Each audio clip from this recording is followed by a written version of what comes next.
मुल्क भर में एक साथ इंतखाबात के लिए हुकूमत और पीटीआई फाइनल राउंड अब से कुछ देर बाद पार्लियामेंट हाउस में शुरू होगा। मुज़ाकरा से कबल पीटीआई के वफ्द का भी मुशावरती इजलास हुआ है। मज़ीद जानते हैं डॉन न्यूज़ के नुमाइंदे अब्दुल्ला मोहम्मद से। अब्दुल्ला मोहम्मद, बताइएगा 9 बजे का वक्त दिया गया था मुज़ाकरात के इस फाइनल राउंड का, कब तक ये मुज़ाकरात शुरू होने जा रहे हैं और मुशावरती इजलास जो पीटीआई के वफ्द का हुआ है इससे मुताल्लिक क्या मालूमात हैं? जी बिल्कुल, पाकिस्तान तहरीक इंसाफ के जो वफद है उन्होंने आपस में मशावरत किया, जिसके बाद वो पार्लियामेंट हाउस रवाना हो गई। और अब से कुछ देर कबल जो हुकूमती वफद है और पीटीआई की वफद है वो पार्लियामेंट हाउस पहुंच गए।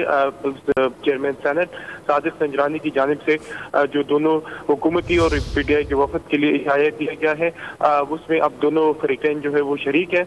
हमारे पीटीआई के ज़राए ने तस्दीक की है कि आज की मुज़ाकरात तो जारी रहेंगे, लेकिन इससे सबसे पहले एजेंडा परवेज़ इलाही के घर पे होने वाले जो छापा है वो हमारे सर फहरिस्त होगा। और हम हुकूमत के सामने ये नुक्ता रखेंगे कि आया अगर आप मुज़ाकरात में संजीदा हैं तो हम ऐसे सियासी हथकंडों से इस तरह के जो परवेज़ इलाही के घर पे छापा पड़ा इनसे गुरेज कीजिए, वरना मुज़ाकरात जो है वो खदशे में पड़ सकते हैं। और हमारे ज़राए ने मजीद कहा कि इमरान खान की खुसूसी हिदायत है कि आज ही के दिन हुकूमत से इलेक्शन की तारीख ली जाए और वो बजट से पहले ली जाए।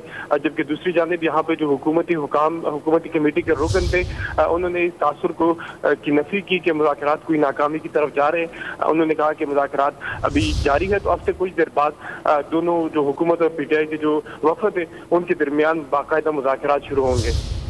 अब्दुल्ला मोहम्मद, बहुत शुक्रिया आपका।